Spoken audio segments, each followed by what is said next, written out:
What's up YouTube, it's Matthew here and welcome back to my channel. I am so excited for today's video because I break down step by step how to wholesale real estate with an actual wholesale real estate deal that I recently closed on. And so I go step by step, and while we're on that step, I actually go out there and film with you all how to do that specific step in the process. So for example, in this deal, I actually found this deal driving for dollars. So I actually go out in the field with you all and I show you all how to drive for dollars. And with this deal, I actually filmed things while I was closing on this deal. So I have footage of me actually first talking with this seller. I have some video of me renegotiating with the seller, me going to the title company and closing on this property, and me talking about the house itself. I actually have some footage of the house and me meeting with the cash buyer to close the deal and just talking about that process and how it went and what the offer was and how I was able to renegotiate. So this deal, I learned so much about it, and I'll tell you all how much I make at the end of the video, so please stay tuned. And I know you all will, because this is a fire video, because honestly I put a lot of time and effort into this video. So make sure you all take notes, have your pen or pencil and paper ready to take notes. So number one, how did I find this deal? I found this deal by driving for dollars. So driving for dollars is just basically driving around a neighborhood that you know a lot of cash buyers are buying properties, or just around your neighborhood and looking for properties that look distressed or a little bit worn down, maybe high grass, maybe that property itself is not necessarily distressed, but the lawn is not cut. Something simple like that, where you can see that it's either vacant or it just needs work to be done on it. So when I'm driving for dollars, I use this app called Deal Machine. So Deal Machine is a driving for dollar app that you can use to easily input properties that you come across, that you drive across while you're driving, looking for distressed or vacant properties. And if you all are interested at all, I'll put a link down below. With my link, you all can get a free trial with it, and it just helps support this channel. I get a little bit of commission, I'm not gonna lie, but if you guys are interested, please let me know. Sign up down below. So how I found this property was driving for dollars. I'm actually out right now driving for dollars. Just want to show you all kind of the process of it. And I came across a distressed vacant property. You see that property? So right there, look at the garage is open. There's like things outside. The grass is unkept. It's vacant. It kind of shows the property information, and you can just tap on the address nearby. So I can just click on that and it gives the owner's information, and I can add that property to my list. Something simple like that. Yeah, that's how I got that deal. And so after I added this specific property to my mailing list, now I had the documents ready in my Excel sheet. The next step is to target this audience. So how do I target it? So there's different methods. You can do ringless voicemails, you can do texting, you can cold call them, you can send out mailers. And in this specific scenario, I actually sent out just a simple yellow postcard, and I'm about to show you guys that right now. So right now I am on my laptop and I'm going to show you all how I send direct mail. So after you download the list from the Deal Machine app, you can export your list of properties that you drove for dollars for, and then you get a format similar to this, where you have the owner's name, mailing address, mailing zip, property address, and all that jazz. And this is just bogus names and street numbers, just to protect some privacy. But anyways, so from here you're just going to download this into a CSV format, just like that. Voila. And then I use Yellow Letter HQ for my orders, and so all I would do is just go to shop, just like right here, and then I'll go to Postcards, click over here,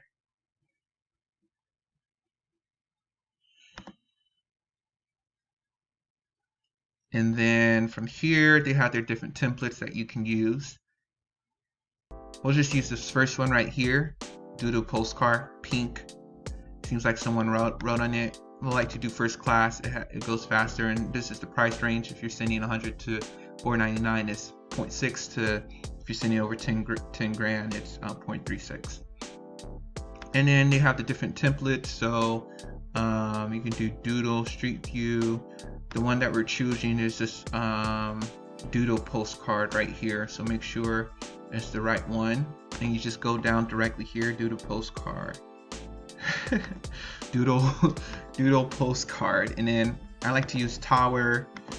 I like to use red ink, and then a pink paper color. Do you want to have a list of undelivered mail? I say no.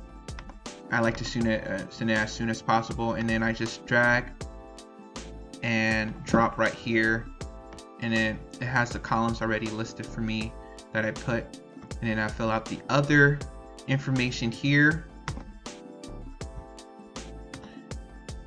and then from there you just submit, add to cart. If you have special notes, you have to put something there, and then an order name. And so that's basically how I sent out this mailing piece for this specific deal. And so yeah, that was a quick and easy way on how I send out marketing for this specific deal. So my method is Postcards. Yours might be different.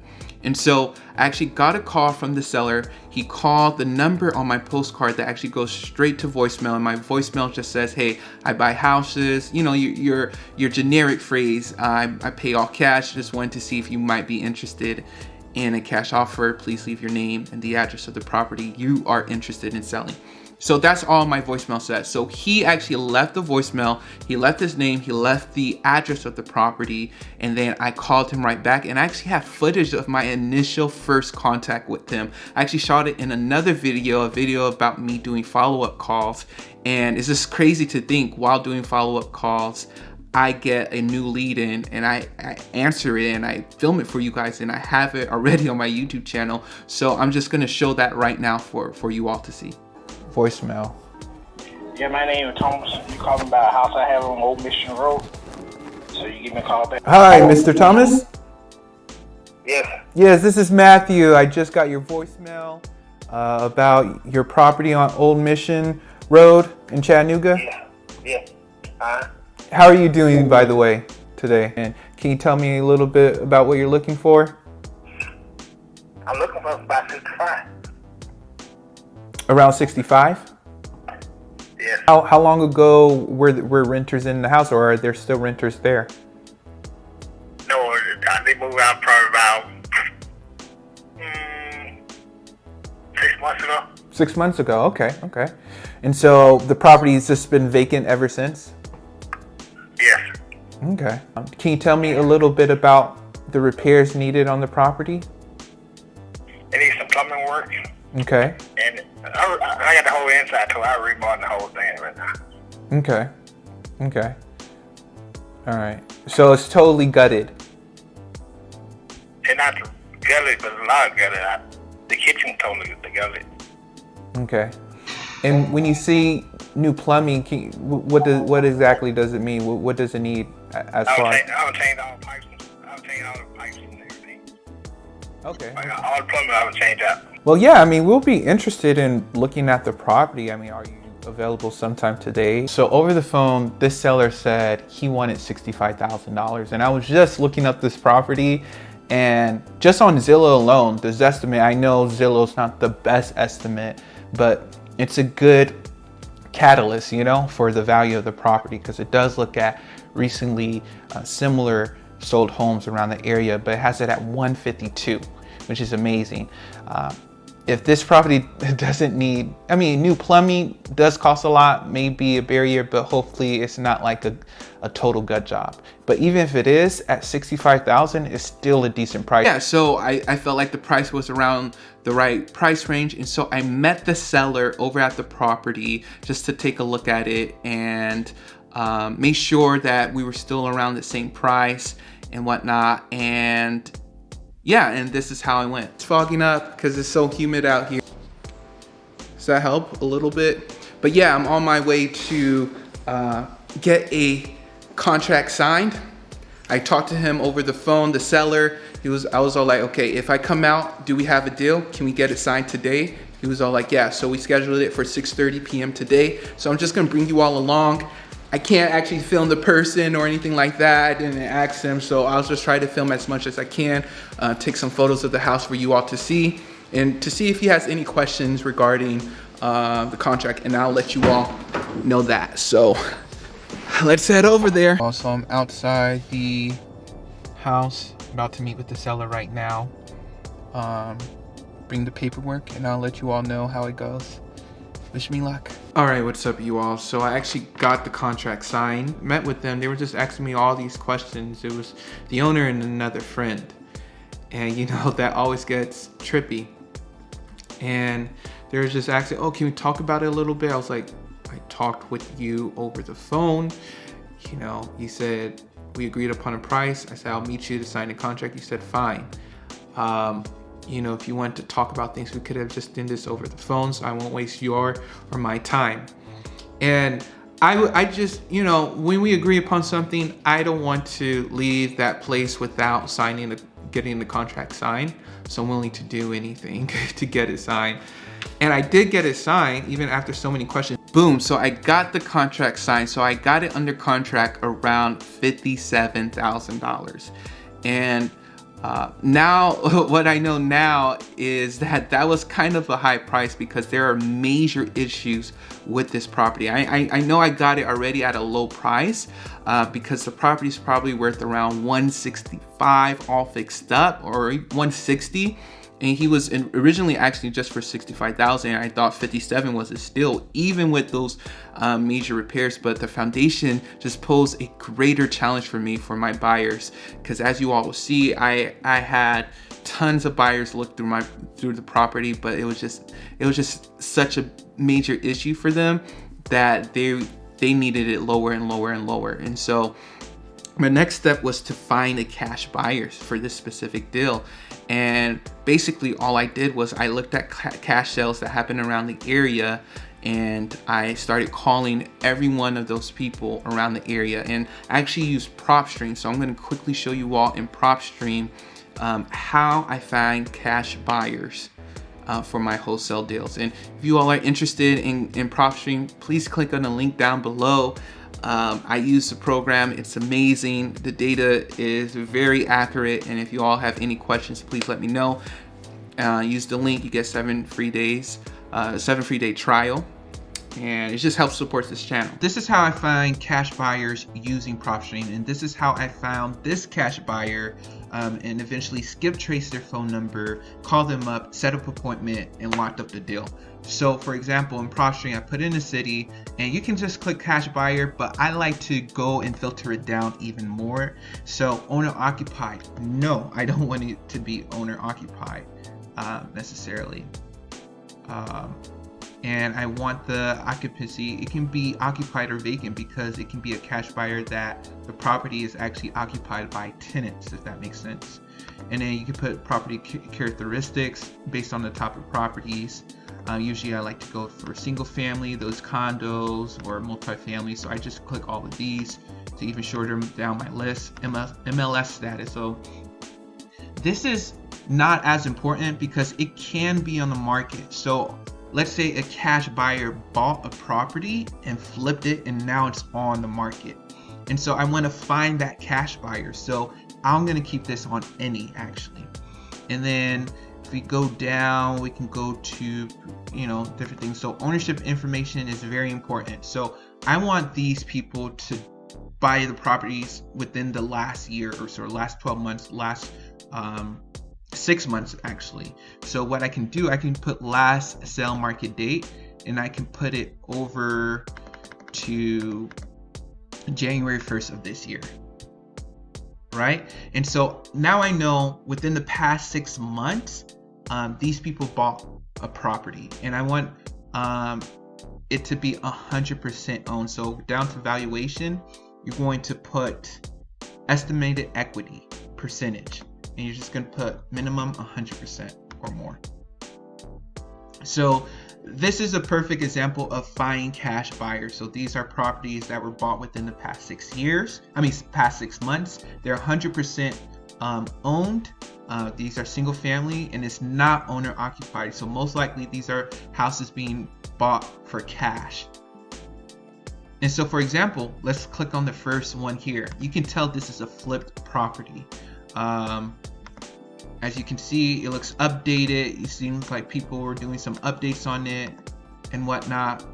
And so that was a property that either they bought to flip, to finish a flip, or to eventually resell on the market.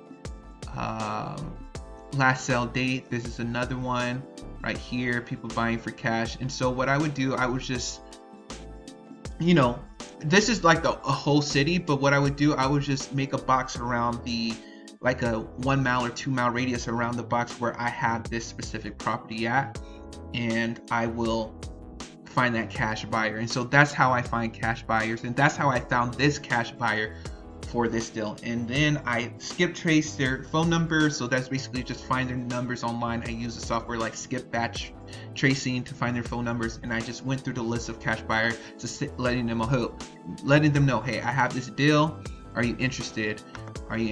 So I found a cash buyer, and he actually owned a property on that street, and I went over to meet him at the property, and this is kind of how I went. All right, you all, so I'm in the house, and this has been my problem house. It has been extremely difficult to move on to my investors to sell to a cash buyer because it has so much issues. The property's probably worth $175 all fixed up, and I got it under contract around $57,000, which I thought at the time was just a really good price, but there's major issues.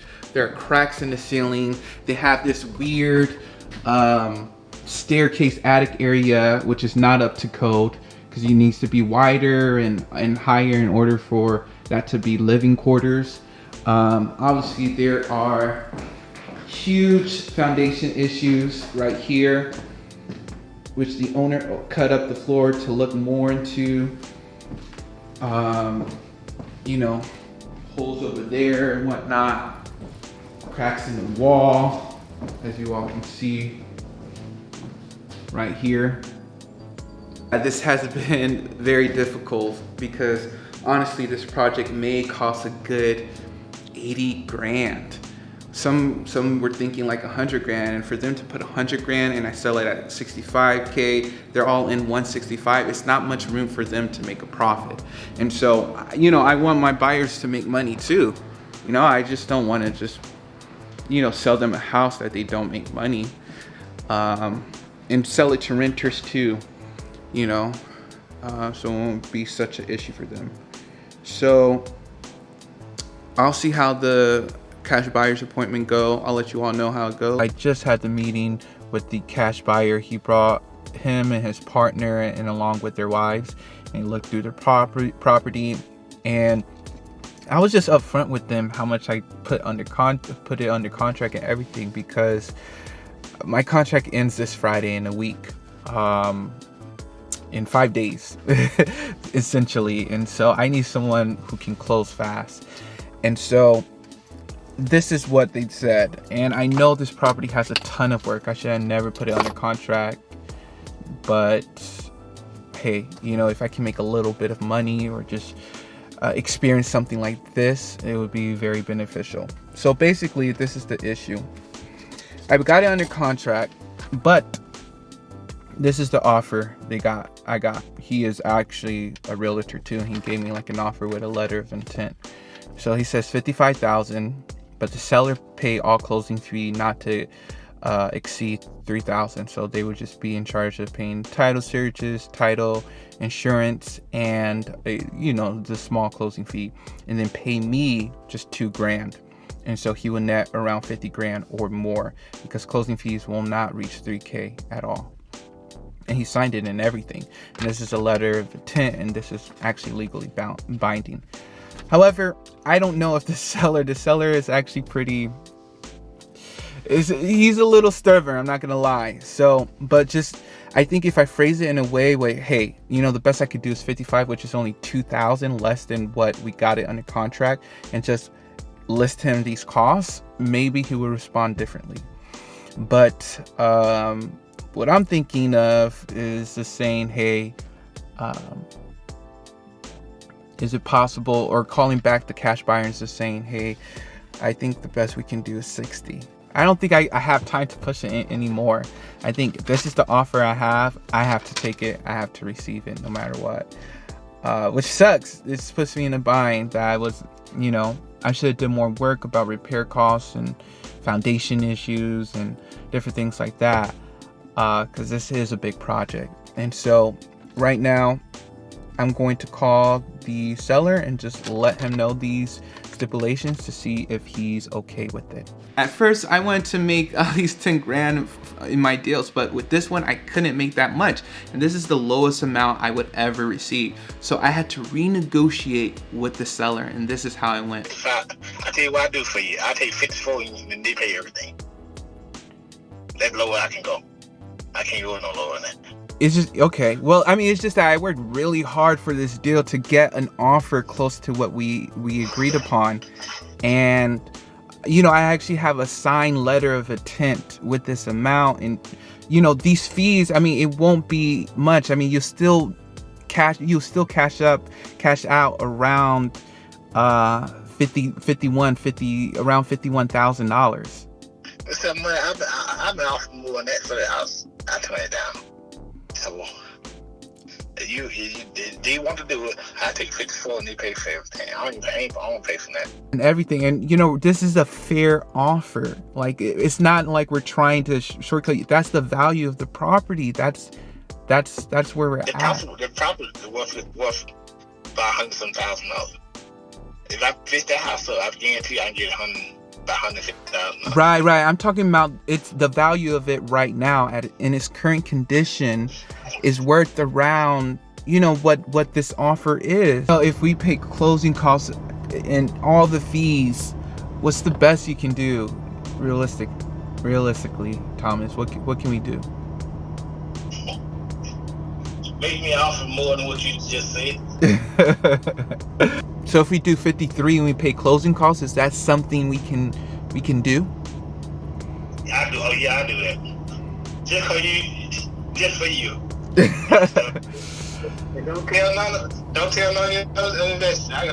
I have a person real mad at me about that. A best friend of mine, she get mad about that watch. Right. No. Hey, everything's in between me and you. Okay. Yeah, I'll talk with my investor and just let him know 53. Okay. Okay. And then I'll call you back and give you an update. I am not trying to make much money from this deal. So I'm just trying to close the deal. Number one, to help the seller. Maybe he doesn't need help. Maybe he's just being stubborn, but I just like to complete things. I like to put things into fruition. So even if I'm not making money, at least I put a property under contract and I got it sold.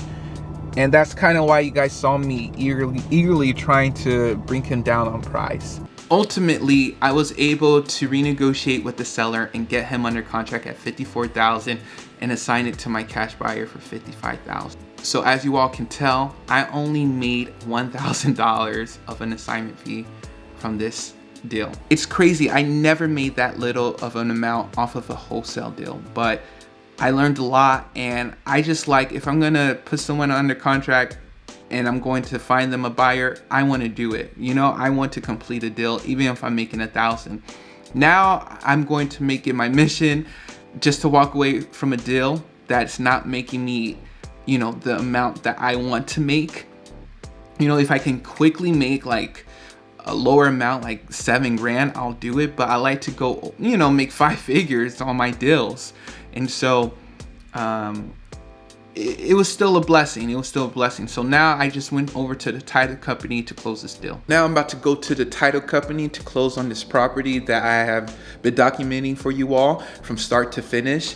This property has taken me about 30 days to close, which is pretty good. But I learned so much from this deal, and this is the lowest deal. I'm never going to go lower than this again on an assignment fee, but I just wanted to complete this deal and just close it. It was just very stressful trying to find a cash buyer for this deal because the property was bad, dealing with the seller, renegotiating and all that jazz. So now I'm going to take you all along with me to the title company. I'm not going to film inside the title company because I don't really work with them. It's a title company that the seller recommended, and you know, they know how to do assignments on contracts, so that's all Gucci. But yeah, so it's just finally good to go to closing, and I didn't have to go, but I think the seller and buyer wants me to be there. They never met, and I think it would just be good for me to go. I haven't been to a closing in, dang, let me see, since last year. You know, I just always been able to just go pick up my check or have them wire it over to me. So I'm about to head there now, and I'll let you all know if there's any updates with that. All right, you all, so I'm outside the title company. I don't know if you guys see it, so it's right over there, Foundation Title. Yeah, so I'm about to head in. I don't know if I need to wear my mask or anything, but I think I should be good, and I'll let you all know how it goes. Even though this is my lowest deal, it just seems like my deals are going lower and lower. Yes, they're more frequent, but they're just getting lower and lower. But I noticed that my highest amount of deals were the easiest work, and my lowest amount of deals were the hardest deals, like difficult sellers, renegotiating, ups and downs, maybe some title issues. This is just crazy. Like, there's more issues with the smaller amount of reward, which doesn't make any sense. Like, higher reward, higher risk, right? But it was still amazing. I got to connect the seller and the buyer together, and they have like the same mindset on ministry and helping battered women, helping battered men find their lives here on this world, and you know, actually bring people to know Christ, which is amazing. So like, even though I made $1,000, you don't know what else I could have made out of that. I could have, you know, all glory to God, but like, bring people closer to God and be saved. And so you just never know the impact that you may have from helping a seller or helping a buyer find their property. Because this buyer, you know, he does ministry. He finds homes, and it's kind of like halfway houses, people who are dealing with drugs and whatnot. So it's still amazing. So I hope you all really enjoyed this video. I broke down step by step how a regular wholesale deal goes. And so if you all are interested in PropStream or Deal Machine, click on the links down below. Like this video and comment, and share this video with other people who are trying to learn about this business, and reveal to them this channel that I just break down, you know, my business and what I'm doing. And if you all have any questions, please DM me on Instagram at BizMatthew. I take a little bit while to respond because I'm getting a ton of DMs from you all, but I appreciate it, and I'll try to get back to them as soon as I can. I hope you all have a great day, and I'll talk to you all later.